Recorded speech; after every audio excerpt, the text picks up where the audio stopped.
I'm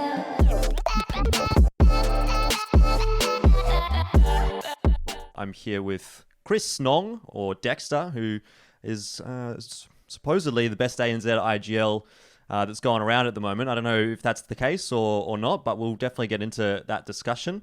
Someone that's played for teams like Winterfox, for Grayhound, and obviously most notably now for Renegedes is the team that he's currently on and currently IGLing for. So thanks for obviously coming and having a chat, Dexter. But I do want to start with that question, right? You know, that whole question about who's the best IGL in ANZ. Do you believe that you are the best IGL in ANZ? In ANZ, I probably do. I don't know. I don't really think it's anything too special. I got my own like special way of playing, so it's kind of different to the way I see other ANZ players kind of call. So I guess it's different. So I'm not really too sure, really. Okay. But yeah, so I'm one of the better players. So you're a humble person, is what you're basically saying right now. I'm trying to be. I'm trying to be. I think it's an interesting topic, and I'm pretty sure we'll get into it a little bit later on in the episode, like once we've gone through your history, because I've talked to a few people in the lead up to this interview, and a lot of them seem to be quite interested in sort of how you've gone about your career as a quote-unquote IGL and how you've gotten to the point that you're at now. So it's definitely something we'll touch on. For anyone that's wondering, you know, where that maybe is, obviously timestamps are down in the description. You can find them. Maybe if you're watching episode 1, it might not be until the second part of this. It does tend to get released in 2 parts. So there is that to think about as well if you're watching this early on in the piece. Either way, let's dive into you as a person just to start things off. And I didn't do this with Malta. We went straight into the career discussion. But I find you an interesting person just based on what I see on like your social media and stuff, right? And Right. tell me if I'm wrong, okay? Because you've got your Twitter handle as Dexter's Journey, which like isn't, you know, no one has that kind of a Twitter handle, right? No one puts, like for me it'd be like Elfish Guy's Journey or whatever. Everyone's got official something or casts or their team. So are you like the kind of guy, and not only that by the way, but you've also got Nong Diaries as your Instagram. So it seems like you're the kind of guy that sort of styles himself as someone that's kind of going through this journey, going through life as like something that's pretty interesting. Is that like a correct assumption, or do you just kind of consider yourself like a normal person? I probably consider myself a normal person, but like, for those, I was just like, I'm trying to make something unique and different apart from everything. So I was like, all right, just make my handle that or my Instagram that. So it's just a little bit different instead of the usual official or CS:GO kind of thing. Yeah, right. And actually, when I was doing a little bit of research, aka stalking your Twitter, I also saw that it said something like accountant or something in your Twitter handle. So like, are you a registered accountant, or like did you go to uni and study something like that, or? I went to uni and studied commerce and tourism management and got that degree, but nothing like that because it was just a funny joke that I was putting in there. And some reason no one notices the part where it says bullshitter. So, Right. There we so go. yeah, that's like the key one is bullshitter. Someone like Malta's got his Mr. 3 times, so you really just know where that comes from, but yours was a bit more interesting. Anyway, I thought I would ask you about that. So, all right, let's start things off, you know, pretty much where they began, okay, as we get into the actual discussion. So when you first started playing, and like maybe you had a couple of teams before you were on SYF, and I asked you like what those teams were, because I couldn't find any information on them, and you said, I don't know what the fuck they were called. So that was kind of like, to me, it's like, it seems like it really doesn't matter as far as your history is concerned all that much. Probably didn't matter. It gave me the taste of competitive CS, if anything. So it was like joined my first team, and then we made it to um like the semi-finals of CGA or something like Mm. that. And then yeah, we lost out. And then after that point, I was like, I want more. So that was like the little bit of the taste that I got. So after that, you joined SYF, which was at the time actually kind of a reasonable team, I thought. You know, and this is going back a long way before ANZ Counter-Strike was even really close to what it is right now. So let's talk about what happened to start things off. You played in like the Face It League qualifier. You came 5th to 8th there. You played in ACL Melbourne in 2015 as well, and you lost to Skyfire at the time as well. So these were like kind of just your formative results, like as a player and as an individual kind of joining a quote unquote decent team. Like this is the first thing that kind of is on my radar when I look at Dexter as a player. And the kind of people that you were playing with were like Squishy, Nerox, Torn, Inno, Mungo, Mont, like all these players, Gunlock as well. So these like OG players. And again, it seems like, you know, similar to what I asked Malta, you're like the only player that's come through from those rosters. So do you sort of see yourself as a different player to who they were? Or is there like something where, I don't know, maybe you're just in the right place at the right time? In terms of like me, like compared to those guys, yeah, I definitely saw something different because each time I wanted to like kind of progress differently and more like harder, and then everyone on those teams kind of took a more like laid back route, and then yeah, I noticed there's like a little bit more drive and a little bit more of certain things, and yeah, that pretty much led to me joining other teams. Yeah, so this is something that I've heard about you as a player as well. And like, obviously, we don't talk all that often. I don't really talk to any players that often. But Yep. I've heard a lot of the time that you're quite a dedicated person, like as an individual. I've heard, you know, on the grapevine that you're someone that watches a lot of demos and you sort of sit there and just grind the game a little bit. Is that true? Like, are you as an individual maybe harder working than other players? Do you feel that? Or is that just a perception that's gone out to the public for some reason? Um, it's hard to say yes without saving not humble, but like I definitely would put in a lot of hours just during the day. Not necessarily like even death matching or watching demos, which I do a decent amount. But what I'll do is just sit in the server, like my own server, and just throw grenades the whole day, pretty much. Not really the whole day, but like a couple hours, and then just see how far my grenades go, and that's really it. Do you So enjoy that? Is that like fun? it's not necessarily fun, but it's just like, yeah, there's nothing else to do. I'm just listening to some music and just like throwing some grenades, and then I guess that transfers into my actual in-game play style where Mm. like most of my grenades will hit, or like I'll know how to flash for people really well, or little things like that because I just got a really good feeling of distance when throwing grenades. So yeah, it helps. So maybe for anyone that's watching this episode of In Retrospect, this would be a great thing to do while you listen to this interview with Dexter, right? Because it's the kind of thing that you can just have up while you're DMing or you're, Exactly. you know, throwing some grenades around in a server or whatever. But let's go back into where your career sort of starts to get a little bit more interesting, at least for the Australian audiences, I'm sure. Again, you know, we're going to be talking about Crown 55K Invitational. And I think this, if I do more episodes of this, is going to be quite a recurring theme. We pretty much start everyone's career at the 55K Invitational, with the exception maybe of the Immunity and Vox guys from back in the day. So you go to this Crown 55K Invitational, and actually, interestingly enough, from what I can see, you are the only current player that's still kind of competing that actually made it to the live event.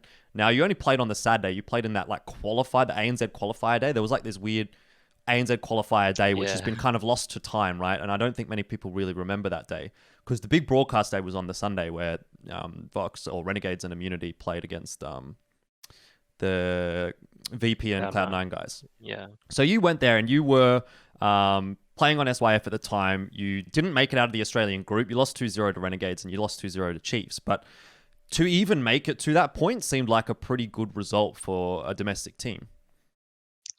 Yeah, definitely. I don't even remember like who we beat to even make it, but like I think going to it, like I thought it was like life changing and all that, and compared to now, it's like nothing. But yeah, back then it was just like pretty much everything, and I guess you move on from there, and it turns out pretty well. I'm just having a look back to see who you did actually end up beating. Mm. And it looks like you beat Animal Squad and Right. Vox Eminor. Like that would have been the second Vox Eminor. So that was Yeah. like Nova, Moe, Marta, all those kind of teams. Yep. Yep. And Animal Okay. Squad is Animal Squad, I guess. Everyone knows who that is. Or at least if you follow the Australian scene. I guess really right now the only notable name that still is around would be APOC, was on that Animal Squad roster. Right. Yeah. But you beat them to go through to that event. But yeah, I mean, it's funny that you say like, oh, you know, that felt like a life-changing sort of an event for you as maybe a player. And I think it kind of felt like that for a lot of people in the scene. So was that kind of a moment where you looked at and said, you know what, maybe I do want to kind of try and make this a little bit more legit? Because You've obviously already said when you were with SYF, you sort of felt like the player that seemed to have that drive, maybe more so than others. But was this an event that was like the clicking point in your mind where you thought, okay, this is like legit now? Probably not. This event was just like one of those where it's like it's cool and all, but like I don't know. I just didn't feel too attached to the event because we didn't really make it too far in or anything like that. Hmm. So I was just like, all right, this is just another event, and What it was was your just expectation really for that event showcased. then? Because you were like still a Um, relatively new player at that time. I don't think we had expectations because we knew we were the underdogs back then. So, if anything, we were just like, we hope that we can at least make it to the actual stage and beat Hmm. out these teams. But obviously, that would have been insanely hard compared to versing like Renegades and versing Team Immunity back then. So yeah. Yeah, okay. So very, very quickly after that, you obviously left the SYF roster and you joined Chiefs, which ended up being Zusi, Lightstep, Chriso, Burn, and yourself. And that's where you actually ended up going to the Taipei Minor, which is like a very, very quick sort of period for you to go from being relatively like on a relatively average kind of a team, which was, SYF was decent, but they weren't like the best team in the region, into qualifying for this international event. So let's talk about the qualifiers first a little bit for that. You came second in your group, which you lost to Legacy, a map, which is kind of like whatever, really. You get out of the group, you're fine with that. But you come first in the playoffs, which at the time is kind of an interesting result, I think, because you beat Alpha Sydney, which goes on then to become the Atletico core, which for quite a while was considered the best team in the region. And you also interestingly beat Team Immunity as well. So there's this sort of run through this kind of qualifier that gets you to the Taipei Minor, where now people are going and looking at your roster and saying, actually, they're kind of decent. So was there like a thing for you when you joined this roster, thinking like, okay, this could actually be the best team in the region. This could be one of the best teams to sort of go to these kind of international events, or were you just joining and still trying to get a bit of experience and come through the ranks? Yeah, I joined like thinking we could actually be one of the best teams in the region, be mostly because of the teammates we had. Then because I've never played with like players that who are just so like individually talented for at least that time period. So I think Tux was in the lineup, but obviously he had his band, so Yep. he couldn't come. But like I felt that he was like one of the best like players to play with in terms of just like entries and all that stuff. And then if we managed to get Susie in, I was like, oh my god, this is like the dream lineup. Oh my god, everything like that. So yeah, I felt really good to be in that team, but I guess there was a lot of issues that came from it, and which pretty much just ruined what chances that team could have been. So yeah. Okay. Well, maybe we'll talk about that later on in the piece when you do inevitably end up leaving the Chiefs roster. Mm. But can we touch on the Team Immunity result? Because at the time, Team Immunity would have definitely been considered the favorite going into that event. This is like the OG Team Immunity lineup, basically Sniper's Team Immunity. You've got Sniper, Ricky James, Emag, Ustillo. So these are kind of all guys that have like mad experience. So like, did you guys kind of consider at the time that they were the favorite? Did you go into that grand final of the qualifier at least thinking this is going to be a tough game, or was there an expectation maybe that it was kind of a time where the old veterans were starting to get overtaken by the new blood? I remember back then, yeah, they were definitely like expected to win and all that kind of stuff. And what happened, I remember, was um, we made a really good comeback on Cobblestone or something like that, and then that pretty You did much play like Cobblestone. yeah. And I remember like the way we talked about it was like, we're gonna play smart, and then like we'll save when it's like 15. It was like 15-12 or something like that. Oh, wait, 14-12 or something like that. And then it came back to 15-14, and then we were like saved all this economy and whatnot. And we ended up winning, like making it back to 15-15, and then winning the overtime. But before that, I remember like watching their game, Team Uni's games, and like that was the first time I ever actually counter-stratted someone, and it worked out in the end because I still remember the way we counter-stratted them, which was really simple, was that they would just go mid together, and like four of them would be tight together, and we just all dominated them every time, and we won like 4 or 5 rounds because of it. And yeah, it was just a really good experience beating them because we played smart. We did just like counter stratting that was just so easy, and then yeah, ended up winning. So it was like such a thrilling win essentially. Awesome. Okay. Well, so you are actually IGLing for that Chiefs roster, based on what you've just said. No, Light Step was, but Right. I did actual like IGL work pretty much. I see. I was like, Because that's yeah, what I I watched the thought. game. Yeah, I thought Lightstep was like the IGL for those kinds Yeah, of rosters back in the day. All right. That's cool though. That's cool. Interesting to know as well, because you've already sort of started to develop maybe some of those IGL skills that we start to see coming later on in the piece. Anyway, so you beat Team Immunity, which is pretty cool. What's really cool is, of course, you obviously end up getting to go to Taipei, which is your, as I understand, your first international event as a Counter-Strike player. So what are you thinking there? Like, are you like full keen? You're like, finally, I'm going overseas? Or again, because it really seems like for you, your career went from like 0 to 100 pretty quickly. yeah. The Taipei Minor was probably easily one of my favorite competitions.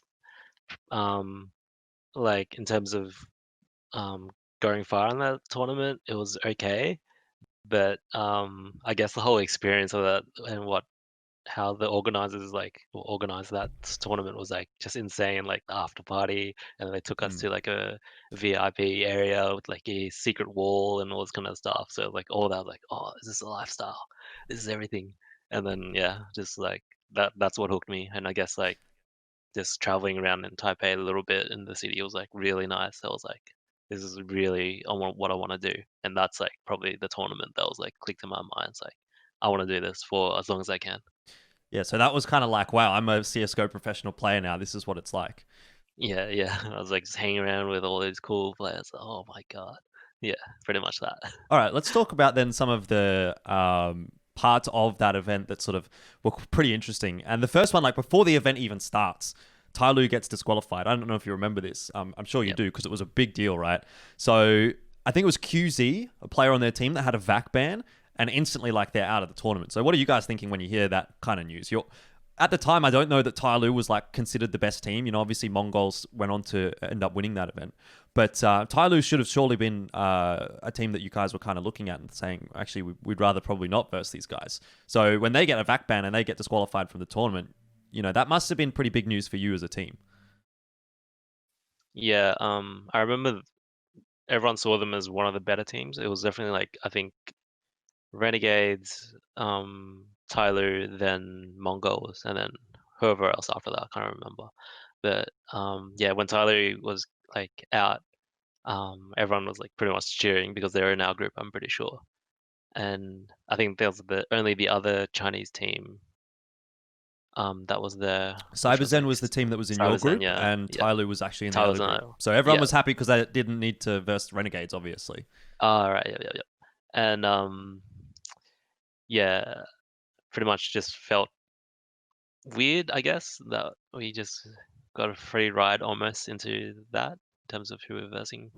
And yeah, not too Yeah. sure. I So don't remember too much. yeah, obviously it's quite a long time ago. So the other sort of main talking point before the event actually starts is that obviously you guys couldn't play with one of your core players. So Top Gun came in and sort of replaced Chriso, who I believe would have been replacing Tux.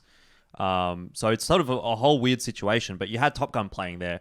And obviously he's kind of quite an experienced guy. But for the rest of you, and I think for Burn and Zusi, it might have even been their first international event as players as well. So did that kind of help even in a way to have someone like Top Gun, who's obviously come from Vox Eminor, to sort of jump in and give you guys a bit of a hand? Yeah, he is definitely like an awesome guy. So like when he came in, it was just like easily because I was rooming with him as well. So um yeah, it was definitely really fun. He would always cheer everyone up, and then like during the games, he would just like if we were losing or not, it's like, oh, this is our reality. It's pretty funny, and just made a joke out of it. So no matter what, it was just like a really good experience, winning or losing with him, and like you never felt pressured essentially when you were playing with him. And yeah, even at the after parties, he's got the best dance moves I've ever seen. So yeah, it was a good experience to play with him. Awesome. Well, I'd be interested to know, how that kind of affected things as well, obviously coming into the server. You guys obviously played in Group A. You came second in Group A, which meant you beat out Risky Gaming, MVP Carnal, which at the time are actually pretty decent rosters when I go back and look. Obviously Risky Gaming coming from the Middle East, they're a pretty solid team. MVP Carnal, you see players like Kaze, Eamon, Archap, on that team as well, and they're all pretty decent. So I actually think, like, in the context of where Australian Counter-Strike was at the time, to be able to beat both of those two teams is a pretty respectable result. Now, inevitably, you go on to lose against CyberZen in the group, but you do go into the semi-final regardless, where you end up playing against Mongols and you manage to take a map off of them as well. So I think in terms of your actual result at that event, obviously you miss out on the grand final, you miss out on the major. So that itself is disappointing maybe for you guys. But just as a general result for your first time at an international event to make semi-finals against the best competition within Asia is actually quite solid. So were you guys kind of happy with what you were able to do going into that event? Yeah, definitely getting to semis was like really, really good. I think we knew that we could have won that BO3 vs Mongols as well because of the way how many rounds we threw, basically. But in the end, everyone was pretty happy because we had obviously had a sub and all this kind of stuff. So turned out pretty good in a way. Cool. All right. So after that, you obviously come back to Australia. You play in some things like CGPL, Autumn. You came second, which you lost to Legacy in the grand final. That was like a pretty good Legacy roster as well. Ofnu, APOC, Glidestep, Havoc, and Buster. So they're pretty solid players at the time.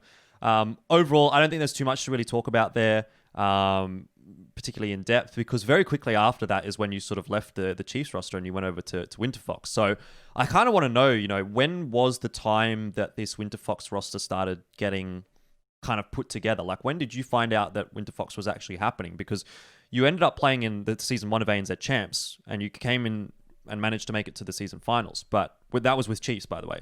But you didn't actually go to the season finals. So it's like somewhere between April and sort of like mid 2016 is where you're on Chiefs, but then you're on Winterfox. So what's the sort of timeline there? I think it was around June. Yeah, around June is when they asked me, told me their plan essentially. And it's a funny thing because back then we actually had a plan to move to Europe firstly before Winterfox, and it was like a really, really weird, As crazy Chiefs, thing that or? just happened. As the Winterfox lineup, because that's when Right. they offered me. Oh, I see. And yeah, we're actually planning to join some European organization back then, and which was like Torpedo or something like that. And that's when the whole gambling thing happened, where Valve shut down all the gambling servers, and that like messed with us. And within like a month, we managed to secure a spot in a US team essentially with an EPL, and yeah, we managed to get in that. So that was just a bit hectic and yeah, crazy. Okay, so it wasn't like around the time where you were still playing with Chiefs where you actually knew that you were going to Winterfox. There wasn't really that much of a crossover, right? When you were No, it playing was in just near the ANZ end of it. Champs, yeah, you would have like still assumed that, okay, I'm going to go and play in ANZ Champs finals with Chiefs.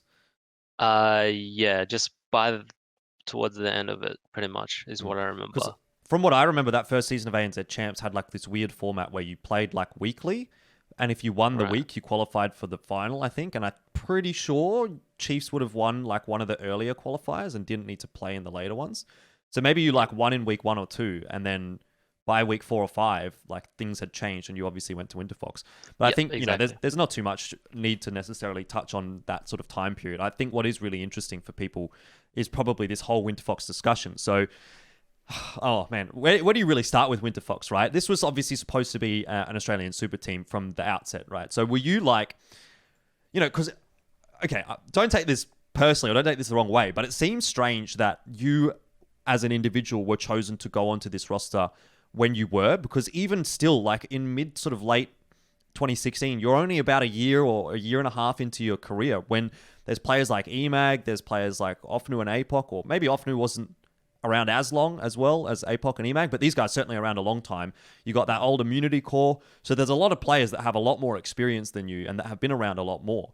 But what is the reason? Like, why is Dexter chosen for this team as opposed to some of these more experienced players? From what I remember, I think I was still second choice to someone else. I can't really remember who, but this person might have just. I'm not sure who. I'm trying to remember, but anyway, yeah, it was just like definitely weird because I just came into the scene, but I guess they were really desperate for an AWPer, and I was AWPing for Chiefs and in-game leading at the same time back then. So I figured like they just like made sense in their head. It's like, all right, just got to get this guy because he's the next best AWPer, I guess. So what did you think of like? I mean, I guess at the time for you guys, it would have been like a really exciting time. You would have been really keen. You would have felt like, yeah, we can go over to NA and we can do some damage, or maybe, at least get some experience or something like that. But I think when you look back at it in hindsight, when we know what happened with the Winterfox roster inevitably, it seems like it might have been a year too soon for like a second, quote unquote, the second best ANZ team, right? Considering obviously Renegedes was still a thing, right? So you guys were like the second best ANZ team and you went over. It just feels like maybe was it a little bit too soon, or is that just a public perception and it wasn't kind of like that for you guys as players? I think everyone had the right amount of skill to compete individually with a lot of the NA teams, but I think there was like a really key thing that we lacked back then, which was leadership. And literally all five players, there was no leadership within the team at all. So that every other week we were changing roles and whatnot, and who was in game leading, who wasn't, and then like because there was no one that we were like, all right, do this, it's set in stone. It was like that's why the roster just like completely fell apart. And then when you don't have leadership, you have like almost mini teams of plays like going against the others, and that even plays into the way the houses were set up and all that kind of stuff. So in terms of that whole experience, it was definitely like learning from people rather than learning CS. So was it maybe not like immaturity, but like you as individuals and as a team kind of needed that experience to be able to sort of hit the next level as people, and it wasn't necessarily as players, but really was more so as people? Yeah, exactly. It was like yeah, learning because we like just was missing so many things, and once you like been there for like 3, 4 months and just realize that all these things are missing, you're just like, Mm. wow, for an actual team to actually progress and do well, you need these like really small, like just human things. And obviously, after I did my like whole uni like course and I did like lots of management stuff, I was like, oh yeah, I can compare these two together. I was like, wow, this management and leadership is so crucial towards Mm. like achieving goals, and that's what we didn't have at all in that team. Okay, so not only that, right, but you also have so much more pressure on you, right? There's obviously the fact that you guys maybe have these internal issues, but then you've gone over to North America, so the stakes are higher, right? You played in some of these EPL qualifiers and whatever. E-League qualifiers. Don't really think there's too much to touch on there. You didn't manage to sort of do too much in those. But obviously, you played in ESL Pro League, and I think this is where some of the problems start to arise, at least from the public perception of the Winterfox Australia roster. So I can remember back in the day, there was a very negative opinion of the Winterfox roster. I felt like, at least from the North American fans, right? Because you guys had come in, no one knew who the fuck you were. Obviously, the Aussies knew, but the North American fans definitely had no idea who you were. And then, not only that, you also just like basically boot the old Winterfox roster out and take their EPL slot. So people are already kind of pissed about that. Was that like something that sort of hit you guys pretty hard internally? Like, was that outside pressure? And not only obviously that outside pressure from North America, but even from Australia, right? Everyone's watching this team. Everyone wants this team to kind of succeed. Is there like an air of public pressure coming into the North American Pro League? Honestly, no. I like there there should have been, but I don't think anyone really in that team felt that pressure that oh right, we've got to actually be the best and whatnot while we were overseas versing other teams. I think that only that pressure was felt when we returned back to Australia and had to play some qualifiers, and that's where we crumbled. Yeah, Yeah, we'll talk about that a little bit later on as yeah. well, because that obviously comes after you've played ESL Pro League. You also alluded to the accommodation situation there, and I don't really know what ended up kind of happening. I do just remember, like, because this was so long ago, I just remember like seeing tweets and stuff about something being wrong with the accommodation. Like, was there not accommodation when you arrived, or what was going on there?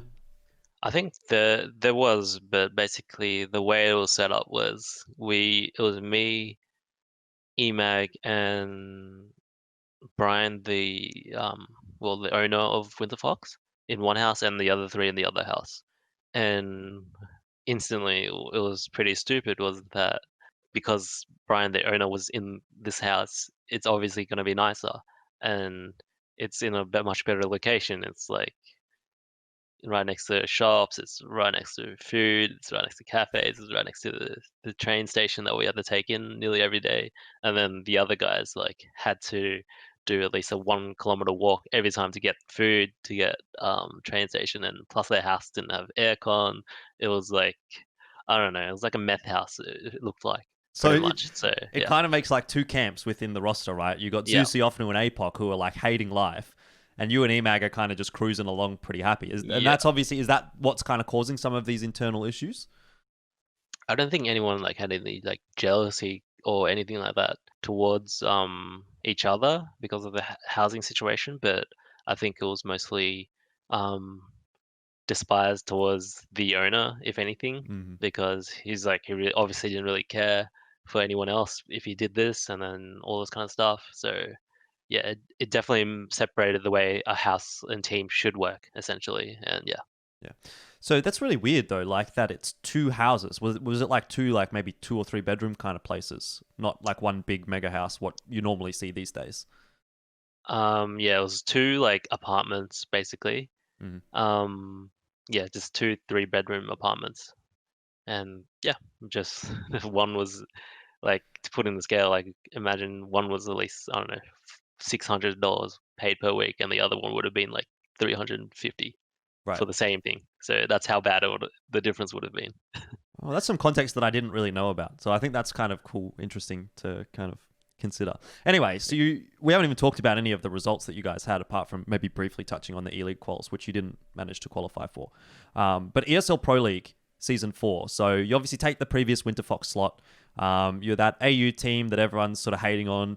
And in the end, you actually come 10th place, which is like overall not too bad of a result. And when you look at the teams that you ended up beating, you beat Complexity, Selfless, Splice, and E United. And this was like, I think the Splice that had Machine Gun in it as well.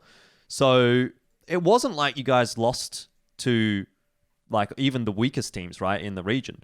But from my perspective, or like before I sort of went back and researched this, I remember you guys doing really badly over in North America. But now that I look at that result, I actually think like in hindsight, it actually doesn't seem like that bad of a result. So was that something that you guys were expecting? Like, did you kind of look at that game, or sorry, that season as like, we just want to sort of establish our place. We just want to keep our place in Pro League. Yeah, definitely. I think 10th was pretty okay. Like it was right in the middle or something like that, almost just a bit worse. But I think It was there was a 14, few 10 out of losses. 14. So Okay. you beat They were in the four middle. teams. Yeah. Okay. I think there was like a couple of losses that would have secured us. Like if we won them, we would have gotten at least 7th or 8th, Mm-hmm. and those losses kind of like stewed in everyone's minds a lot more, pretty much. But yeah, I think it was okay, but we were expecting a lot more from ourselves. Right. So you were actually just below then CLG, which you guys went 9-17, and CLG went 10-16, and then just below that Echo Fox roster as well, which was like Sean Gares' roster. So yeah, I mean, I guess you were sort of around the middle of the pack. And what's interesting that I thought in particular when I again went back and looked at this was that the teams that you beat and some of the teams that you were sort of close to had current like top professional players in them. The ones that, at the time were not considered the best players in the North American region. But you look back now and you're like, okay, well, some of these teams had, I think Breezy was on one of those teams. So these kinds of players that are now considered up towards the top of the North American scene. So I want to know, like, what do you think it would have happened, right? Let's say Dexter, obviously you ended up moving on from the Winterfox roster before they kind of crumbled a little bit. But let's say you stay on that roster and you stay with this team. Where would that team be at now if you had have stayed in North America and played in ESL Pro League? Do you think you would be like somewhere at the level maybe of a Team Liquid or an Evil Geniuses or something like that? If the whole roster stayed together. I mean, maybe obviously you make roster changes over time, but let's just assume you had your career in North America. Are you that player that now is in one of the top North American teams? Probably. At this point in my like career, you can really see, I guess, the skill differential a lot. But I guess other things you can't see, like communication and attitude and whatnot. But I think at this point, if I stayed and then I was like playing like my heart out and all that kind of stuff, probably. But I think I definitely learnt more from getting replaced on that roster than I would have if I stayed. So I'm not too sure, honestly, because that part was definitely my biggest learning point in my life, probably. Okay, let's talk about that then. Was there like this ego? Was Dexter a very egotistical player because you just got picked up to the Australian super team? You're playing in North America. Surely you think you're better than all the other guys that are staying back in Australia. As a team, we did, but I don't think individually, I didn't have anything too crazy going on. I was just like, all right, I played good, but nothing like, oh, you suck. Everyone sucks.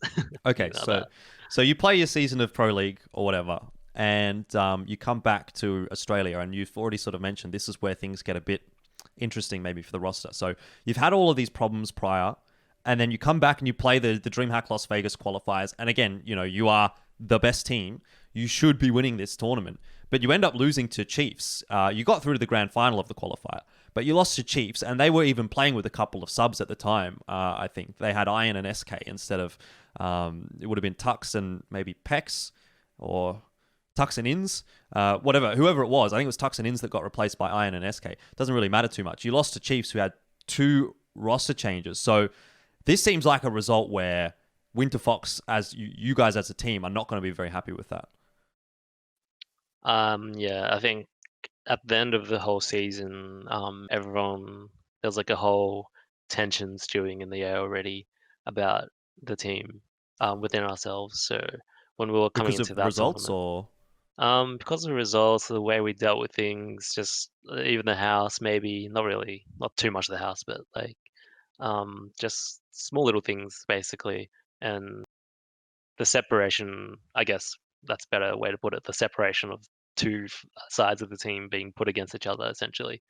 Um, that all stewed into like a really weird mentality going into that qualifier, and then from there, obviously we had to like just I don't know, it felt so weird. I remember playing it because at that point I was already thinking I was being removed from the lineup anyway, and in my head is like this is my last chance and whatever because I was already inexperienced as hell, and it's like, oh, this is my last chance to prove myself and all this stuff. And yeah, pretty much playing that, everyone just had the lowest amount of energy going into that game, those games. And yeah, we ended up losing to um, that Chiefs lineup, which we shouldn't have, like any team shouldn't have. But yeah, felt bad. Definitely. So yeah, obviously this is basically where you got replaced. And you say you sort of knew that was coming. Was there ever did you have a return ticket to North America, like for example, or was everyone not, did everyone not have a return ticket or something like that? I don't think anyone had a return ticket. There was just, firstly, the energy we could you can feel. tell, It was right? just like, yeah, you can tell. Like, oh, I'll say hi to someone in the scrims, and then or something like that, and no one would say hi, or um, like just before we left America to go back to Australia, no one said bye to each other, and it was just like that really like various energy. Plus, like every time I'd play a pug in Australia, someone would say like, oh, when's this other player replacing you? I was like, all right, whatever. And then yeah, it just kept going on, and then yeah. All right. Well, when you say this other player, it ended up being Raz that replaced you. So did people was there some leak there, or did people know that it was Raz, or was it just kind of in a sense cyberbullying kind of BS, oh, when's X replacing you or when's Y replacing you? Was it specifically people knew Raz was replacing you, or just random players being chosen by whoever it was?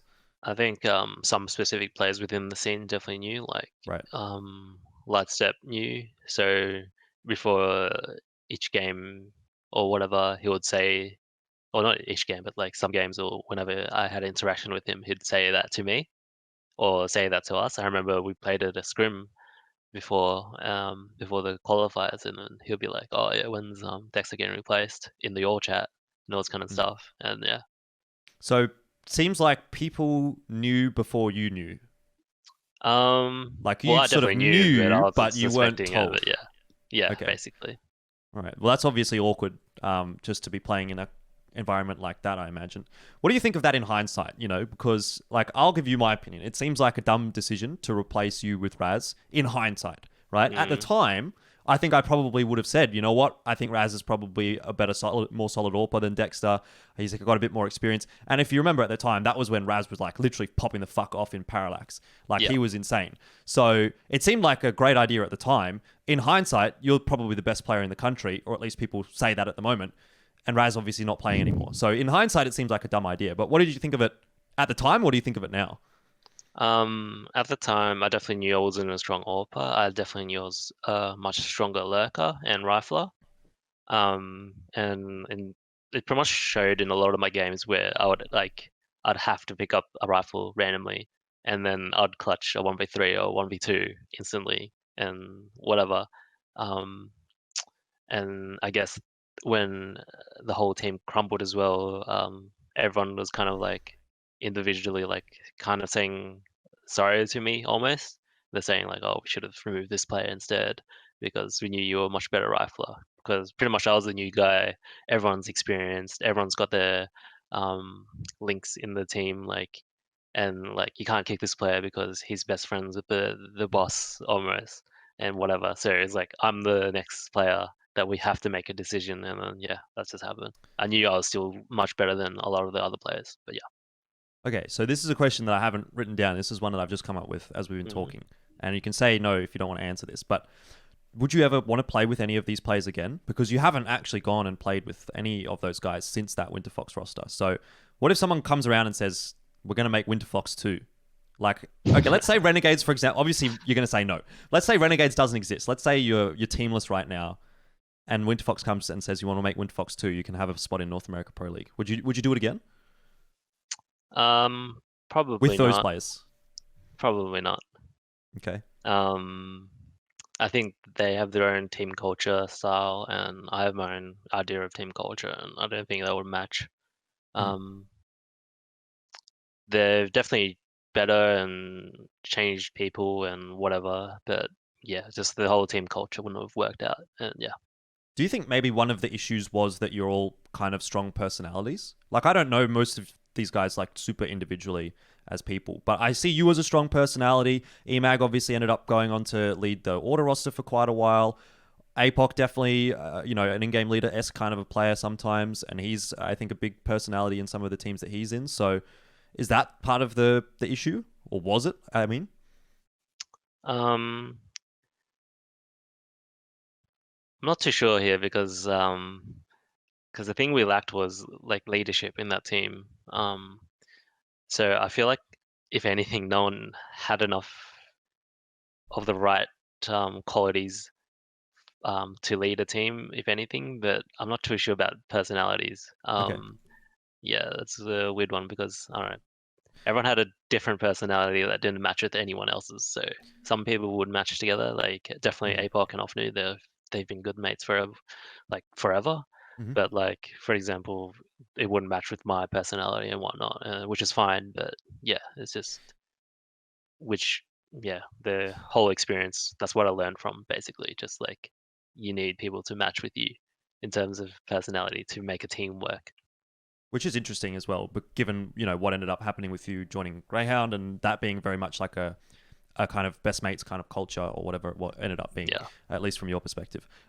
Anyway, do you think maybe like the now Dexter, this current version of you, like if you're in that Winterfox roster, like do you take the reins and do you be the leader? Do you be that guy that the Winterfox team needed? And was it just a case that there wasn't enough experience in that roster to sort of take the reins? Because I feel like now you're kind of the guy that doesn't put up with much shit And if you were in the current Winterfox roster, you probably would be like, listen, guys, this is fucked. Yeah, I definitely would. I've definitely got my own like problems and issues, I guess, as a person, but at least Mhm. I am able to realize that and speak about that confidently. Sure. So I think that skill that I've developed and all the other skills with experience and whatnot, I definitely would have stepped up and like, here, this is the thing, this is what we need to do. And I think that was already in me because it was like a discussion where I remember back then where we were swapping in game leaders for like the third or fourth time, and I was like, I just like put my hand up like a little bit. I was like, yeah, I'll play, or something like that. But no one even considered me as an in-game leader back then. I And mean, I then yeah, think you were very new to Counter Strike, I guess, in comparison to some of the players on that roster. How old would you have been, by the way, when you were in Winterfox? I guess in terms of just, I think It's 4 years ago, still like 4.5 years ago. 21, Yeah, 21 probably. I'm still old. I just yeah. look I mean, young. I'm 25 now. I think we're pretty much the same age. Yeah. So I think if I go back and look at my experiences and my life as a 21-year-old versus where I'm at now, I wouldn't have been a leader in a position like that when I was 21. But I think now, like, and that's, I assume the same for you, right? As a person, as an individual, you were the new young guy. It's very hard to step up and be kind of a leader in that respect. So, I mean, I guess you got to get a pass mark for that. Anyway, Mhm. look, I think that's enough about the Winterfox situation. Very interesting though. I really feel like that's a period of time in not only your career but like everyone's career. I feel like everyone's kind of forgotten about Winterfox, right, in the AU scene.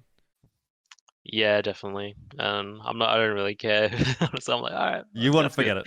forget it. I want to forget it personally. Yeah. Okay. Well, then I guess the bonus question in this is like, A, would you do it again? Like, obviously, I asked you, would you do it again now? But I mean, at the time, like, do you kind of regret doing that, or you sort of said it was like the biggest learning moment of your life? So I feel like you can't really say no to that question. You have to pretty much say yes, I would do it again, because it's kind of led you to where you are today.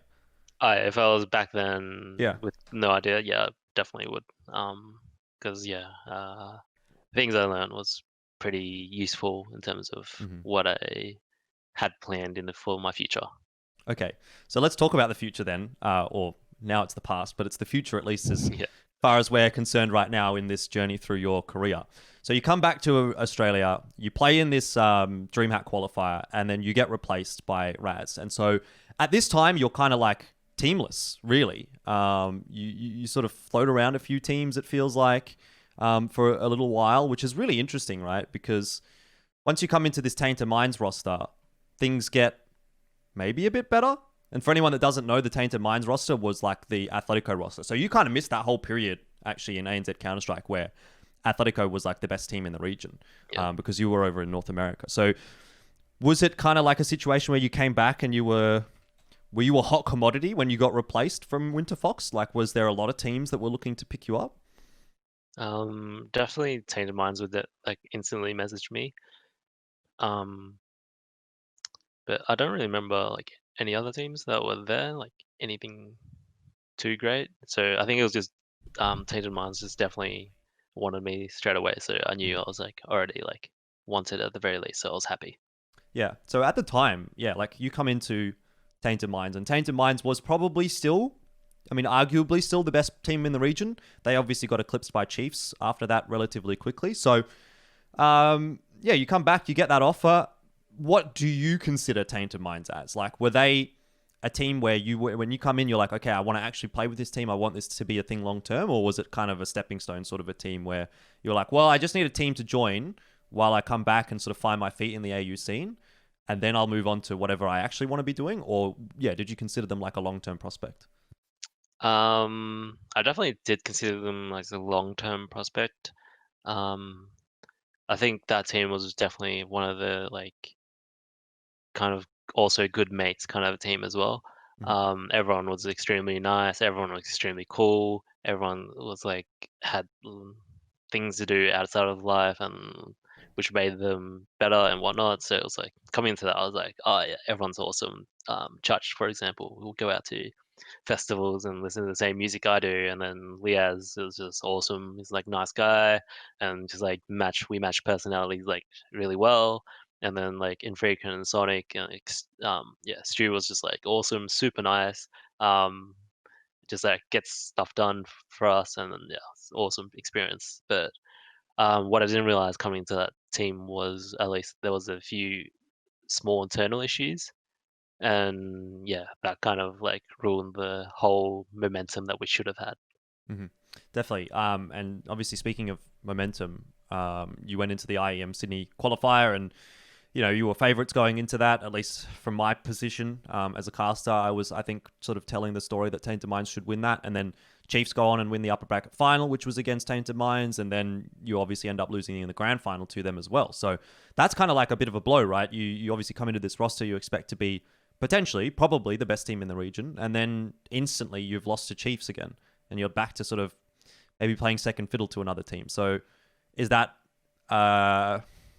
pretty big deal in the context of team morale? Yeah, definitely. I think the way we lost was like um just like felt like shit because I'm pretty sure that was when Nuke was just coming back into like the map pool, Mm-hmm. and Chiefs cracked Nuke like heaps, and then we just had like I think Atletico before that were the best team on Nuke, but they had like only one execute on the T side, and they just kept running that over and over again.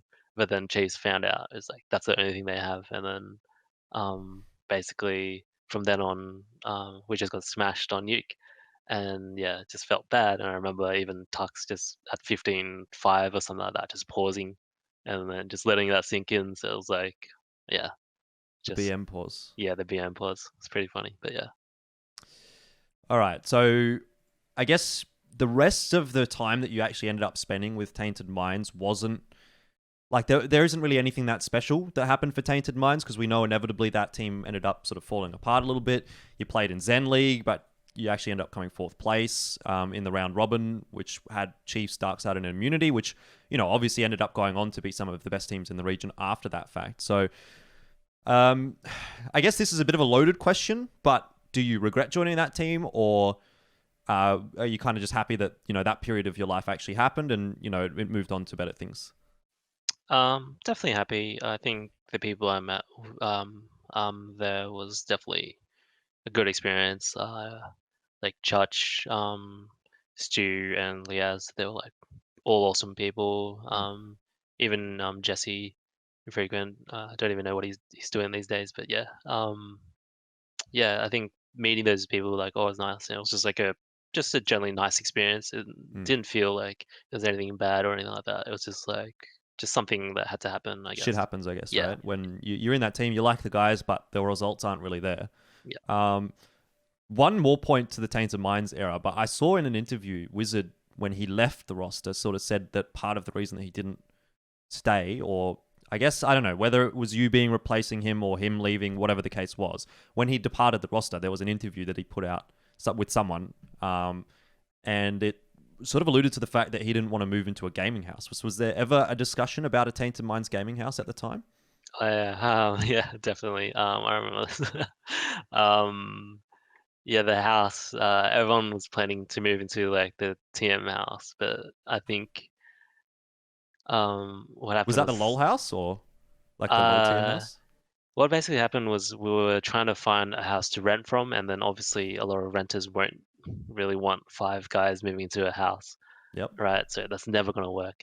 And yeah, so that never like we were always trying to find a place, and it was always these cool places and whatnot. And then next minute it's just like, yeah, we can't get in because no one, the landlord doesn't want us.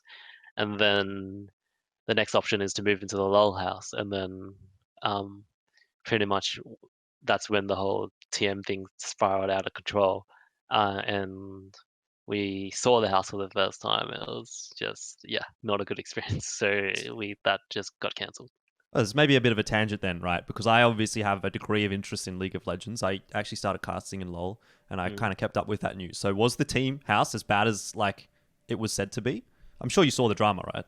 Yeah, I saw the drama. I don't think for the people and whatnot versing each other, I don't think they were right from what I remember. Like they were exaggerating a lot.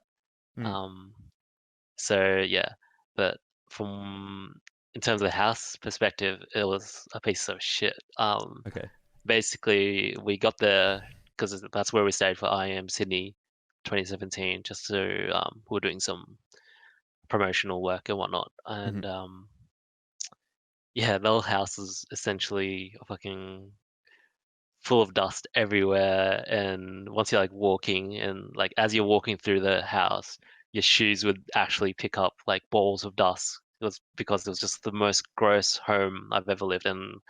I didn't even want to shower in that place for the 2 weeks, so I just like made sure I didn't like sweat and be gross or whatever. It was just like in that house, I just didn't want to even shower, and yeah, it was a terrible house, and it was right next to the main road in Sydney, so Mm. there's literally no one could sleep because there's like a really thin window, and then you have a 3-lane highway outside with trucks going Nice. past. So Sounds I don't great. think anyone would have done well in that house as a team. All right. Well, that's interesting. I think, maybe you could probably put some of that down to the fact that people didn't clean the house as well as maybe they should have. But anyway, totally Location on was a bad as tangent. well. Yeah, location's bad. Tangent, nothing to do with Counter-Strike, nothing really to do with your career. So let's move on from Mhm. it. I'm sure there's an interesting discussion in there somewhere, though. So whatever. You play this IM Sydney qual, you lose that. Or come second, I guess. You play in Zen League, didn't do too well there. You tried to qualify for the Asia Minor, PGL Krakow, didn't manage to go through there either, which was, again, another loss to Chiefs. CGPL season 11, you also lose into Chiefs there, where you come second place in the season finals as well, even despite winning the round robin for first place overall through the season. So it just seems like, is there a bad matchup between Tainted Minds and Chiefs, or is it just that Chiefs are a better team than Tainted Minds now? I think back then there was two things that were going on. Firstly, I was slowly trying to become the in-game leader. Well, not Mm-hmm. from my thing.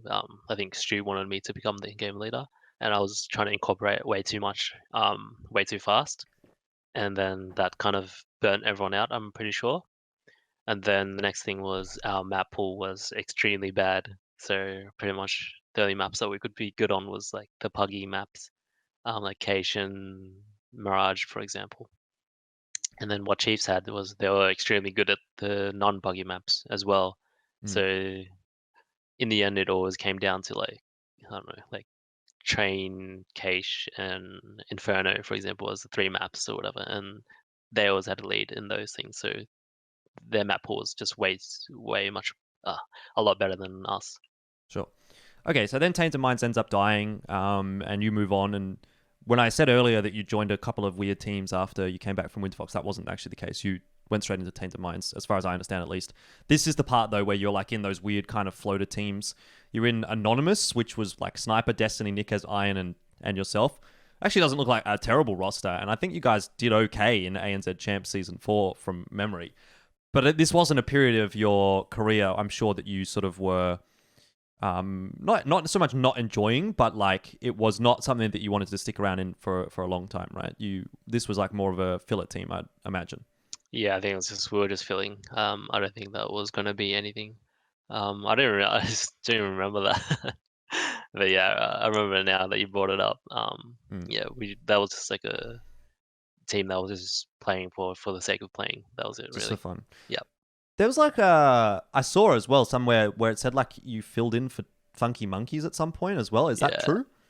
Yeah, that was the point where I wanted to play for Funky Monkeys, and I think I really then I wanted to be a leader and a game leader, and I was like, all right, these guys are all young blood and all this kind of stuff, and um, yeah, I wanted to play for them. But then when it came to the point where I only played for them for like 2 weeks or something like that, Mm, it was just like this is so much work that I have to do, and I just don't have the energy for it, and I just feel bad at the same time. But yeah. And plus they're like their star player who was like Waffy or whatever left to join some other team, which became I don't think anything. Um, no, I don't even think Waffy really is around anymore. no, he's not. Yeah, especially after that, like he was like, we knew about him in Funky Monkeys, but straight after Funky Monkeys, I don't even remember what team he went into. Yeah, no, neither. And Mm, then yeah, I played for them for 2 weeks, and then I just didn't feel great because of the amount of work I had to do, and like unfortunately I like promised them a lot, which would have been something, but like I was like, oh, I'm sorry, I need to go. And that's, Yeah, okay. yeah. It would have been interesting, or I mean, I say interesting. What I think I really mean is I think it would have been weird actually to see you go into that roster, because by this stage in your career, you're now like one of the more experienced teams, one of the more experienced players, sorry, in the ANZ region. So Yeah. that would have been like you joining a very fresh team. Like a lot of these players, this was like their first sort of inroads into the top four, because they played in the top four of ANZ champs that season from memory. So it would have been a departure maybe from some of the other rosters that you ended up playing in. But what's the timeline between Funky Monkeys / Anonymous and Grayhound? Because very soon after that, right, July 2017, you're playing in Anonymous and in Funky Monkeys, I guess, in season 4, and then in August, so like even just a month later, you're joining Grayhound. So how does that sort of come about? Who reaches out to you? I assume it's Urcast, right? Because this was his team at that point. It was actually, I think there was like a period where I asked to join Greyhound, and they were just picking up Prakm, and they were on the whole idea of like picking up someone that is inexperienced and then like Mm-hmm. transforming them kind of thing. But that didn't work out. So yeah, they just picked up Prakm from a trial, and then I couldn't join then because I didn't want to dog him because he was Mm-hmm. trialing and doing his best. And then after that, I went to Funky Monkeys for like 2-3 weeks, and then left that, and then did some normal stuff for a bit, and then that's when actually Burn asked me to join. Okay. He messaged me, um, telling me that they were gonna kick Moe, Mm. and and then that's why I took his spot. So why was it Burn that reached out to you? Do you know, or like did you already have some? You obviously played with Burn at some point Yeah, in the Chiefs roster. That was yeah, the reason. yeah, pretty Okay. much. We always played together for a lot of for a long time and whatnot. And yeah, he was the closest contact because I didn't really know Mm. Ercast, I didn't know Sean Yep. or anything like that. So yeah, he was just the best contact for me. And then he just messaged me on Facebook one day, saying all this stuff about um, the team and where they want to progress and why they want to get rid of Moe and whatnot. And then Okay. So there's going to be a few like setup questions here, like a few context questions before we really get into your career mhm. with Greyhound, because you obviously played a while with Greyhound. It's still kind of the same roster, right? That's gone all the way through to Renegades. So when you sort of first joined this team, like were there any other options? Like was there another direction? Like if you were at a crossroads, was there maybe an offer from another team that you could have gone to that could have completely changed the way that your career ended up? I don't think so. I just knew in at least my heart I really wanted to join Greyhound. Um, that was one of the teams where I was just like these guys are actually going to be something kind of thing. Every other team was like there was a hint of that, but it never felt as real as this team. So um, there wasn't really nothing else I wanted to Mm. other than to join this team, and I got no other offers. And So it's interesting because, this is at the time period where Greyhound isn't really considered the quote unquote best roster.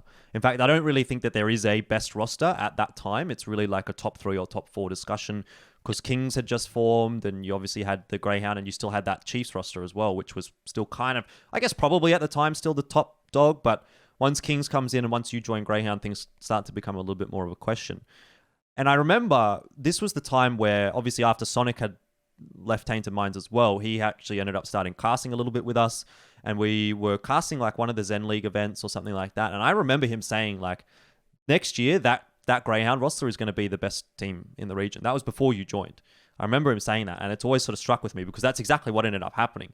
So that seems to be what you thought as well. Like you thought this was the best option, even if you would have got a potential offer from Kings or another team, you would have gone with Greyhound. yeah, definitely, I felt like they were a much more solid team. Everyone matched well in their personalities and whatnot as well. So I was like, I saw all those like things, and I was just like, yeah, I want to join this team. Um, they've got all these qualities that I've been missing pretty much for so long, and then that's the only reason why I pretty much wanted to join. So you end up joining this Greyhound roster, and what is really interesting, obviously, is now you're the IGL for Greyhound, right? Or Renegades, I guess. Um, But at the time, when you join the team, like, what is your role? Like, what is your job when you get picked up? Because as I understand, I believe Urcast was still the IGL when you first initially joined Greyhound. So what were you supposed to do when you came in? Were you just meant to be like the lurk rifler kind of guy? I was actually supposed to be the in-game leader, pretty much, and I wasn't too confident in that role because of obviously my last two teams. But I was Mm. like, when they offered me, I was like, yeah, I'll become the in-game leader. But then for the first couple weeks, I was like, I didn't feel too confident, and I just wanted to see how everything would work first. And then from there on, we definitely made that switch around because I think at the time, August wasn't. Um, he was a good leader, but um, he also missed some qualities, which was pretty funny. Because yeah, he used to be a bit of a rager, surprisingly, and then he had a whole transformation as a person, pretty much, Mm. and became an angel essentially. So that was pretty funny. But yeah, I think he noticed that himself that he wasn't comfortable in game leading and whatnot. So he just yeah asked the team, made sure they picked me up, and then made sure that I was the in-game leader as well. Okay, so that's really interesting because I think around that time period, a lot of people were sort of attributing the in-game leader role to Urcast, like on broadcasts and in discussions. Did that ever kind of annoy you? Like, were you ever like, I'm the IGL, but why the fuck are these guys saying Urcast is the IGL? I think the only tournament that he was IGL for was the Uni Bet one, Mm-hmm. and then after that we came to the conclusion that they wanted me as IGL. So I was like almost thrown into that role, if anything. And then I was like, all right, I'll do it for the greater good of the team. And then yeah, this is where I am now, I guess. But like, when you consider what people were talking about as like, because no Mm. one seemed to say that you were the Oh yeah, yeah. IGL. That always like annoyed me because that happened with Why Dickstacy as well. why didn't you say something? Like, why didn't you put out on Twitter, or why didn't you like message someone and say like, I'm the IGL? I think there was like at some points where I was just like, I don't know if it was with Grayhound or TM, but I was like, all right, I was always hinting like, oh yeah, we're switching roles now, and then I'm the in-game leader, and Mm, then I would put the in-game leader in my Twitter banner right. as well, and then I guess no one noticed, but I was I just just want like, to point out, like, obviously, I was probably one of those people that was saying all these things at the time. yeah, I don't really talk to players that much. mm, I'm not looking at your Twitter profile when I'm like, who's the IGL for Greyhound? I don't go to everyone's Twitter profile. So, yeah, obviously not for you now. Like, I don't think anyone really cares anymore. But maybe for anyone up and coming that's like, fuck, these casters are idiots. You can just message us and say like, oh, by the way, this, and this. I remember like obviously later on down the track, you messaged me about a few things to do with casting at some points, but that was like a lot later on in the career and not related to the IGL thing. Either right, way, so once you join, you're obviously now the IGL, which is even to this day like that's news to me, right? The fact that you basically were picked up as the IGL. I always thought it was maybe 6 months or 12 months after where you actually ended up taking over the role of the IGL. Anyway, so you finally settled down with this Greyhound roster, and it seems like that's a bit of a sort of a turning point maybe in your career, right? Because I don't want to say like you were a team hopper or anything like that up to this point, but you certainly were in a lot of rosters before you joined Greyhound, and then after Greyhound, it's like you're in that same team now for the rest of your career, even to this day. So what's mm. different about Greyhound compared to some of those previous rosters? Why do you stick around? Um, I think it was definitely the main people in that team. Would have been um Irk, Sean, or Gratisfaction, and Will. So those three were just awesome mates of mine, Mm-hmm. and I think awesome mates for the rest of my life, if anything. Um, so coming into that team, I immediately like felt really welcome. Um, Will was awesome as like a manager slash owner. He was never putting pressure on us and just hella chill, and then just was just a good mate. And then yeah, just that whole system just ended up working really well because everyone was talented, everyone was pretty calm as individuals. Everyone was um, everyone's personalities like matched perfectly, and then yeah, I think after um, they got rid of Moe, I think me coming in was just like the final piece to like just fix up everything, kind of Sure. in team term synergy. That's interesting, right? Because when I look at Grayhound, I feel like Malta was the final piece, right? So you would have been part of the puzzle, but you weren't Yep. the final part of the puzzle. So we'll No, talk about definitely that not. a little bit later on once Prakm does get replaced. But obviously, you've joined this roster now. You sort of alluded to the fact that there was that Unicorn Australia Showdown thing that you guys played in. You came last, but it was your first tournament with the team, and I think it was probably just after you joined as well. So maybe, new roster, whatever. And I don't think it's a big deal, right? Either that Unicorn event, just in the grand scheme of things. What's more interesting, right, is you very quickly go into ROG Masters, and that's where Dexter finally gets his next international tournament, because you've obviously come back from Winterfox. You've had a pretty bad run so far within the ANZ region since then, but you end up winning. You come first place in the ROG Masters qualifier. You beat out Kings in the final. You beat out Atletico, which is that dark-sided roster. Tainted Minds, which is the new Tainted Minds, and Chiefs, right? So it's like, okay, finally, I'm back. Finally, I'm back at the top. Is that the feeling for you as well? Um, it felt good because I was like, oh, this is another international tournament that we're gonna go to, but um, I don't think we felt like we were the best or anything like that. It just like felt like, oh my God, we can Hmm. really do it, kind of thing, more than like, yeah, we're the best. Yeah, okay. So then I guess if you would have thought you were the best, there would have been the wake-up call of Extremes Land, which you didn't manage to win. So you won the ROG Master qualifier. You didn't win the Extremes Land qualifier. So the results are still sort of, still like the top four, but not the best. And Yep. then this is where I'm sort of talking now about the Malta replacing, or Dickstacy even replaces Prakm. So we talk about Malta even a bit later on in the piece.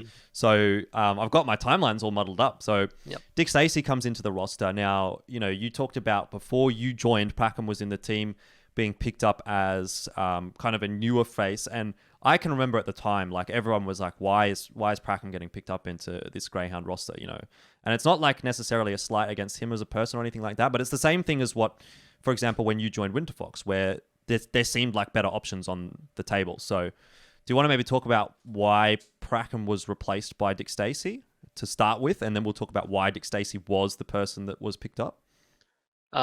Yeah. We praised Prakm because he had lots of just confidence issues, I remember, and every time like everyone wanted to keep in the team at the time, and I remember um if we'd had a bad loss or anything, like he always would hint it like, oh, it's okay to replace me, whatever, because he's like extremely nice and awesome Mm. guy, right? But yeah, it was just like always like, yeah, you can just replace me, it's fine. But then like we didn't want that, but then he like ultimately got in our heads. Um, and then yeah, I remember the night that everyone was gonna do it, and then I didn't know. Irk and Sean and Will, they didn't tell me. And Oh, what happened was that we had a bad night of scrims or something like that, and like I told him like, oh yeah, we're gonna do this. We're gonna make you improve like this way. I created this whole plan and whatever for him, and then they didn't tell me they already kicked him. And then yeah, basically later, like within the next 30 minutes, they called him and kicked him. I was like, what?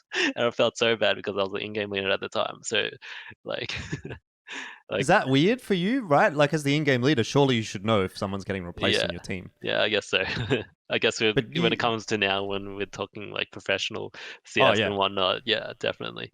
But it did was you pretty know that funny at he the was time. like? Did you know that he was being replaced, but not No, that he had at that time been replaced, or did you not even know that there was a potential discussion about that going to happen? no, I thought it was like the discussion that happened. The timeline was that like at night I talked to Urcast about the potential of it, Hmm. um, and then he was like, "No, you probably shouldn't because of this," and then I was like, "Yeah, that's true. Fair enough. We're gonna." Oh, and then like we said like, "All right, let's just make him good. Let's just do whatever we can for him."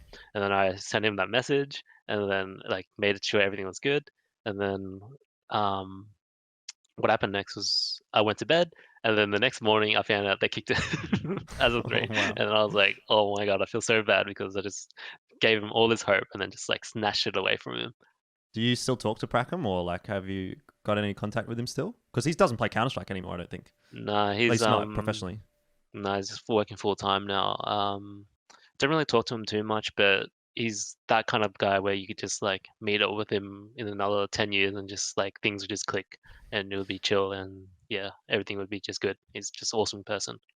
Do you think this sort of period was what kind of stopped his career in Counter-Strike? Like, was it maybe too soon for him to join one of the best teams in the region? Or was it, I don't know, like maybe did he just stop playing anyway? Like, you know, because some players, if they get removed from a roster like this, go back into a weaker roster and you see them come back eventually to the top. But Prakm, once he was replaced on Grayhound, sort of seemed to disappear. Yeah, I think he just kind of put his life into perspective and just like, all right, I've got a girlfriend and all this kind of stuff. I want to make sure I'm making money. And like obviously back then in CS, you weren't making close to enough money, not even close to fucking minimum wage, pretty much. So yeah, so it was like I can't do this, and then he just went and worked more, and then he'll just play for fun sometimes, but yeah, nothing serious. Replace Prakm then, Hmm. and then you bring Dickstacy into the roster. So what's the reason for Dickstacy? Because like again, this is another situation where like you've got a player who has been around a little bit, but hasn't ever been in one of the top teams. He was on the Atletico / Darksided roster before that, and like he was a decent player, but he wasn't like the star player, you know, the guy that everyone would have been like, oh yeah, let's put him in Greyhound. So why does Dickstacy get chosen over, you know, any other potential players? Um, Honestly, I don't even know because they didn't even tell me when they picked him up again. It seems As like a being a really leader. weird kind of a team environment. Yeah, it was pretty funny when I look at it back at it. So yeah, this happened for a couple of players. I just realized. Anyway, um, uh, I think they wanted to pick him up because we realized that Sean, and I um were kind of like the best players within the team, and we wanted a solid player almost because then we have Burn who was the entry, and then we just needed one more player that was kind of fill the roles and kind of just did what needed to be done. And yeah, I think at the time he just got removed as well, and we just felt like that was a decent option. And then yeah, it turned out to be great. Was there any other options at the time? I mean, I guess you don't really know, right? Because no one Nah, talked to you. not Okay. even know. All right. But, So yeah. you replace Prakm, and then you go over to ROG Masters, which was this was the one in the Philippines, the like APAC final, if you remember. Yeah. You came second place to 5 power, which, you know, on paper is, you know, you think second place in an Asia domestic tournament, not too bad. But I kind of got the sense from you guys that was a disappointing result because you went into that, I feel like, and again, you can correct me if I'm wrong, but it seems like you went into that thinking that you were the best team there. Um, I can give you the team list if you want before you I answer think this question. there was like a lot of teams at the start, right? Because there was like it's like a almost a Yeah, it was regional like a qualifier, and then open before the actual qualifier thing, yeah. tournament, yeah. But the So actual top 8 was like the only good teams really there was like you yourself, 5 power, Signature, obviously from Thailand, and Mineski from the Philippines is kind of okay, and then Atletico was there as well. But there was like an right, Indonesian team called Akara, which like I don't even I really don't know any of those remember. players. And then there was a Vietnamese team as well called Vikings Gaming. So Yeah. there was a couple of teams that like you just knew weren't really going to do too much. Fire Dragoon was there, but it was kind of after, I guess, the peak Fire Dragoon phase as well. Mm, So the way that I look at this is like there was 2 contesters. There was Greyhound and there was 5 power. yeah. And so you got to the grand final, which was expected, but you lost to 5 power. So what was that like? Was that just like, okay, you know what? We've got a new player. We've just brought Dickstacy on. We're pretty happy. We've made it to the global final. That's good enough. We were pretty happy, but I think there was a moment that clicked in our heads was that when we almost won, we like it was because to qualify you need to come top 2, and we came top Mm-hmm. 2, so everyone was like, all right, we've already done it, what we wanted. But then when we were playing 5 power in the grand finals, I remember we won one map and then we lost the other 2 or something like that. Yep. And when we lost, like obviously no one really cared, but then when we walked off stage and then like all these streamers and stuff was going off like fireworks, or not fireworks, but like the whole shebang, right? And I You know, was just the like, grand final ceremony, yeah, basically. yeah, yeah, and it looked so good. And I was like, God damn it, why didn't we actually like put our heart and souls into this? And Mm. yeah, we kind of just like felt a little bit bad, or at least I did, definitely. That I was like, oh, I wanted to be on stage. I wanted to be like the winner because it's not really doesn't feel like a win almost now because we like just qualified and that's it, really. Yeah. So that event was pretty weird, I guess, in the end, the way that it all panned out. Obviously, you come second, you get through to the global final still, so you're like a winner, but you're not really the winner. So whatever. It's kind of one of the more recent, or like one of the first, sorry, events that you kind of went overseas. Again, right? Because there wasn't that many opportunities for ANZ teams to play internationally back at that point in time. So I guess you're happy that you've secured yourselves another spot at another international event. You come back, and I can remember being so fucking sick after this event. I don't know if you remember this. I'm pretty sure I even like messaged you about it or tweeted at you about it or something. Because I think I remember coming back, and that same weekend, you guys went straight to like a AEM or a Cyber Gamer final or something like that. I remember watching you play, and you just looked like you wanted to die the whole time. And I was like, he's got the exact same thing that I've got, but he's actually having to do Oh things, yeah, and the I Cyber don't. Game one, yeah. Yeah. And so do you remember that sickness? I feel like for me, that was like one of the worst sicknesses I've ever had. So I don't know if it was the Um, same for you. yeah, if it's the same one I'm thinking about, then yeah, this the Cyber Gaming one was like extremely bad for me. I was just like dying, and Hmm. um, I I got antibiotics, and then I had cold and flu meds, and I was like mixing medicine before playing CS and stuff, which is extremely bad idea. Don't do that.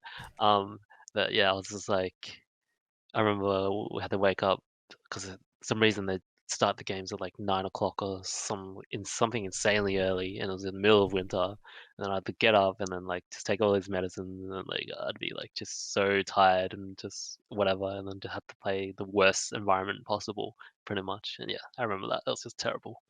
Good times, good times. You look back on it, it's a good story in hindsight, but at the time it was just like, fuck this. Yeah. Uh, anyway, I don't think any of that is too relevant, right? Because this is where Grayhound now starts hitting a few more international events, and that's where things get interesting for you guys.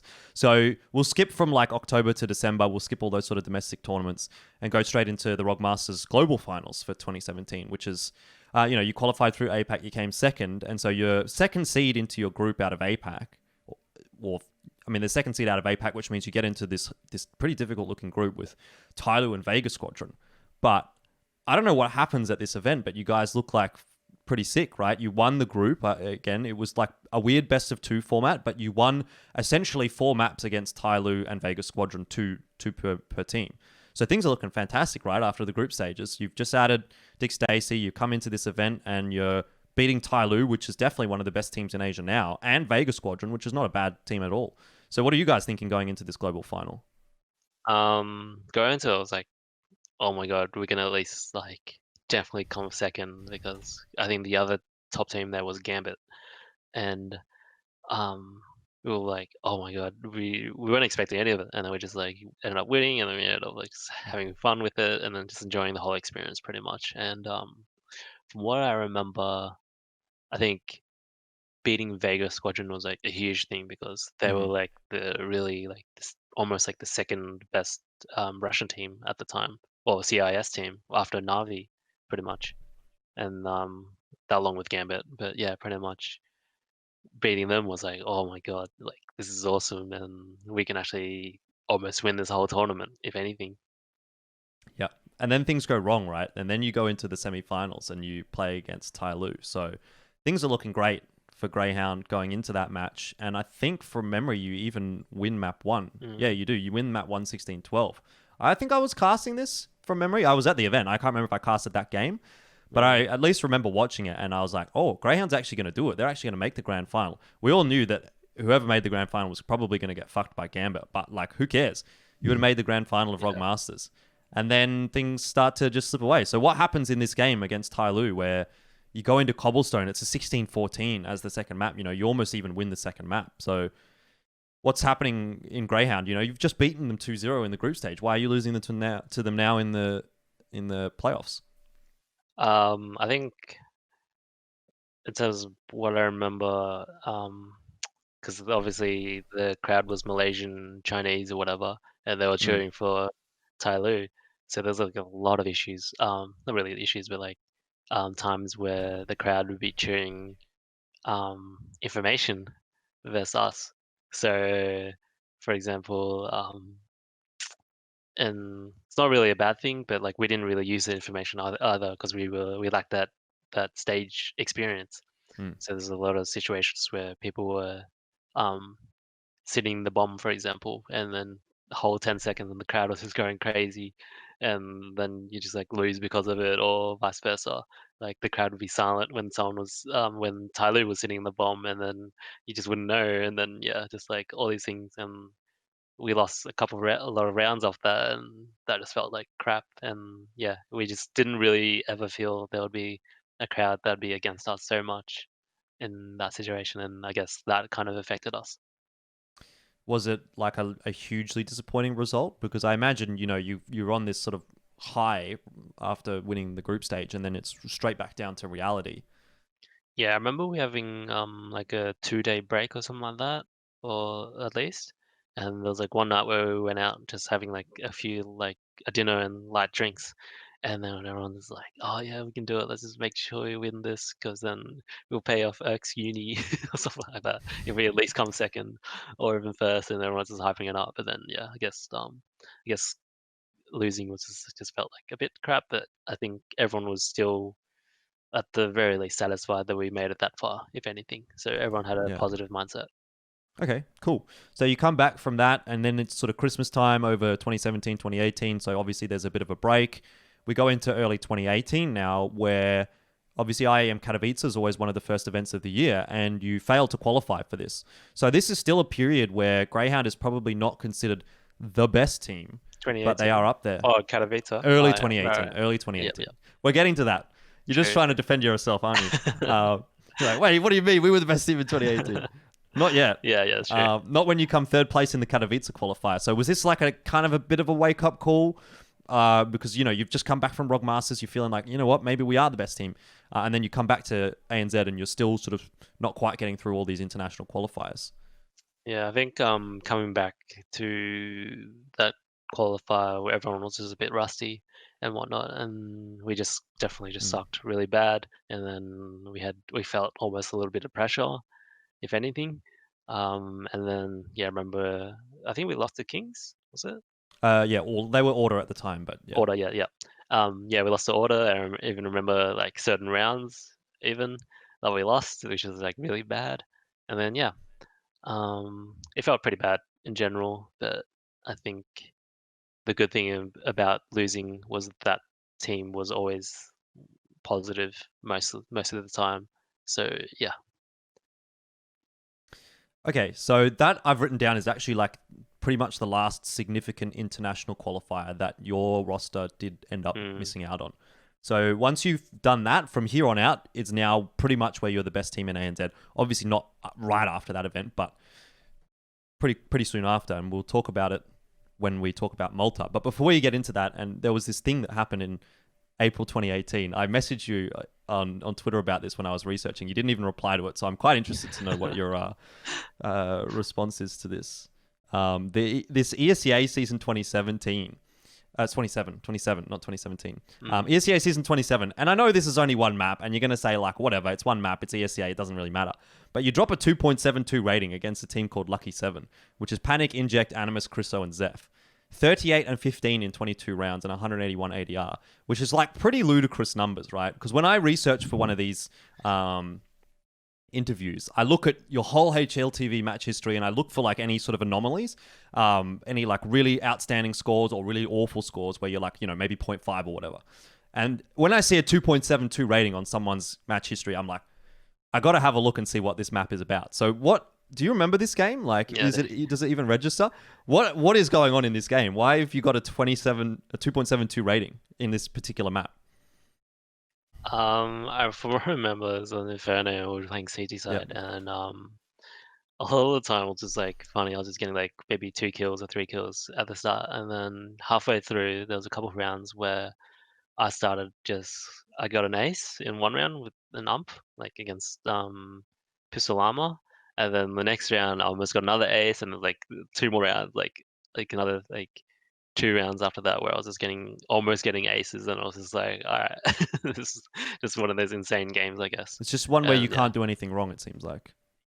yeah, I remember like I was just solo in mid on Inferno, and then I would verse like the whole of the T side, and every time I'd come up on top, I'd be like, I go 1 for 3 at least every time, and there was just me by myself in on mid.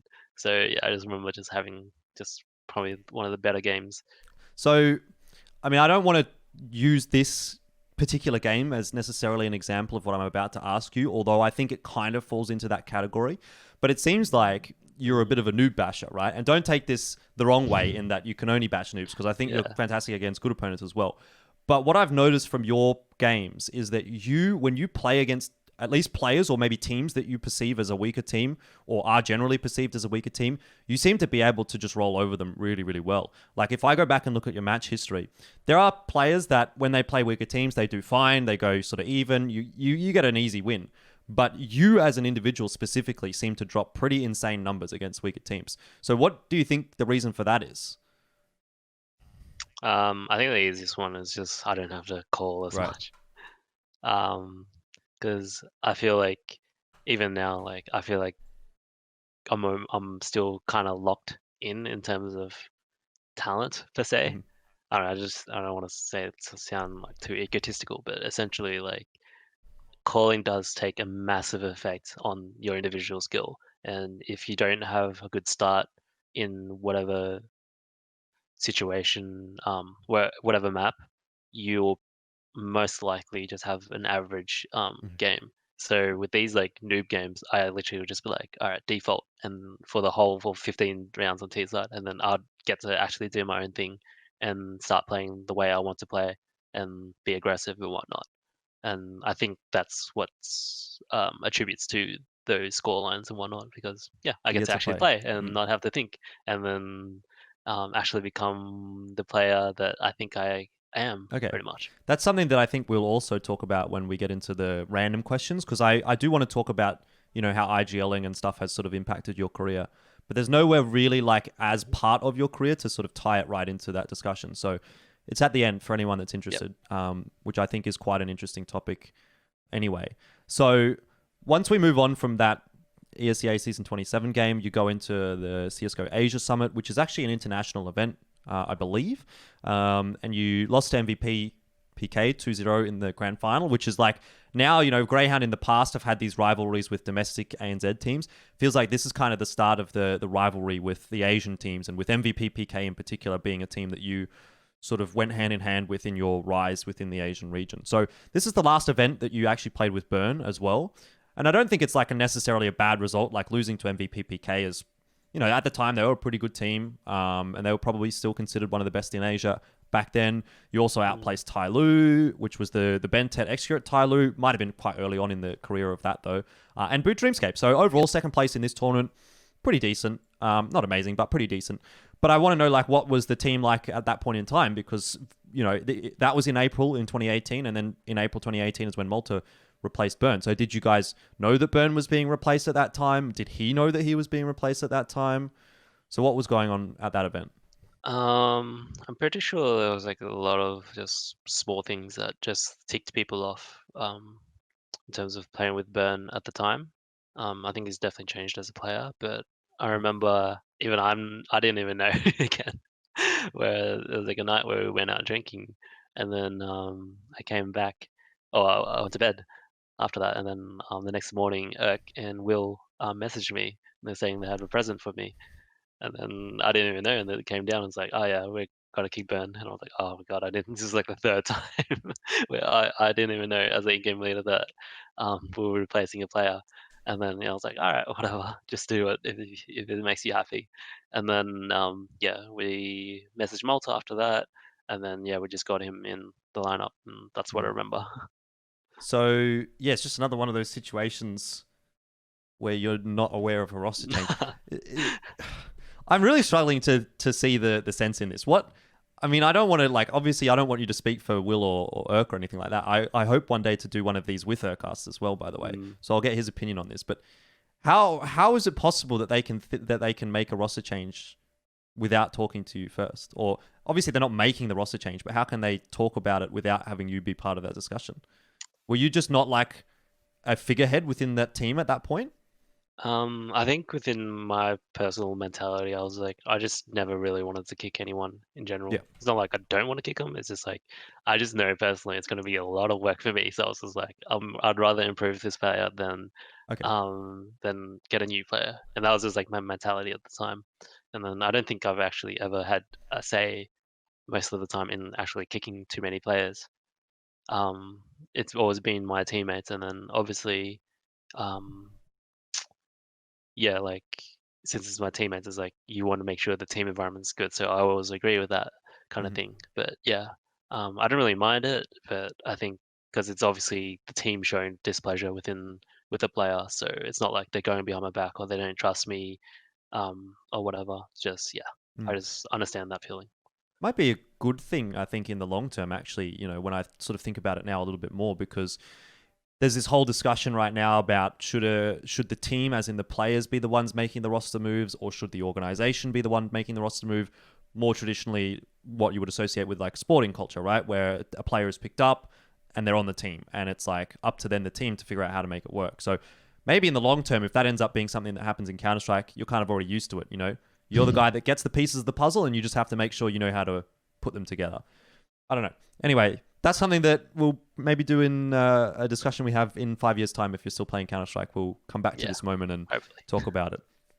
Anyway, Malta joins the team. So Burns replaced, Malta comes into the team. And this is now where I feel like, okay, this is Grayhound. Like, that's where I almost consider the start of Grayhound's dominance, is when Malta joins the team, and you obviously go to IEM Sydney 2018. Obviously, you guys were already good up to that point, but he seems to be the final pieces of the puzzle that this roster kind of needed. And all of the changes, obviously, since then have been really good as well. So let's talk about the Malta change a little bit. Obviously, you've already mentioned the fact that you kind of knew at the CSGO Asia Summit that this was going to be happening. So who actually ended up reaching out to Malta? And I've gotten his side of the story, obviously. So it was Urcast, from my understanding, that messaged Malta. Was there any other players that you guys were kind of considering at that time? Because he said, here's what he said. I don't know if you watched that part of it, but he said that if he felt that if he didn't accept that offer, that you guys would have just stuck with Burn. So is that true? Probably not. I think back then there wasn't a good environment to play with Burn. So I think if he didn't accept it, I think we would have moved and asked someone else. If anything, it would have been like either like it was Malta, Inns, or Alistar. If anything, I think it was like those are the three like everyone like pretty much wanted back then. Um, but yeah, I don't think we would have stuck with him for too long after that, from what I remember. Do you think this was the roster change that kind of finally made the team? Like, are you of the same opinion that I seem to be of, that this was the final piece of the puzzle, or were you guys already on that track, you felt like? Yeah, I think in terms of team personalities and everything working out, I think Malta was definitely the final piece. Because Mm. I don't know, sometimes when you just join teams, it's just like four players who get along with each other, and then the one who doesn't, and then three players, and then two, or whatever. But then with this lineup, in terms of just getting along with each other and just being able to chill and go out for drinks or whatever, it's like all five players could do that, and that was a good thing. Even with Will, the owner. Okay, and so what is the thought process then? Obviously, because IEM Sydney is very, very close. So it seems like you really kind of almost needed to make this change, but it seems like fairly, from an outside perspective, it seems like a pretty bad time to make a change. Was that internally as well? Did you think, like, you obviously being the IGL, did you go, oh shit, I have to kind of like integrate Malta into my team in 2 weeks, I believe was the IEM qualifier after you added Malta to the roster? Pretty much. We were like, oh man, we have to do all this like right now, but I don't think it was too stressful. I think as soon as he joined, he was always like just like outstanding, pretty much, and it was like always communicating things, always doing all this and whatnot. So it was like really, really easy. And then I don't even think we had to do anything in terms of tactics too much because we had a good synergy with the way we wanted to play back then. And then yeah, Liam just like coming in would just feel that really easily, and just like there was like no issues pretty much. We didn't have to really do too much. It was just so simple. Okay, this is a bit of an aside then, not necessarily related to Malta, but how long do you normally think it takes to integrate a player into the roster? Like, let's say it's not a perfect fit, maybe like what you seem to allude that Malta was. But if you got a new player, how long would you ideally want before you had to play a tournament with that player? Um, with the way teams practice in Australia, probably almost a month, if anything, Mm-hmm. to make sure everything's right, because teams in Australia do not practice close to it enough, in terms of scrims and stuff. But in Europe, it'd probably just take a week and a half, if anything. So yeah, about that long.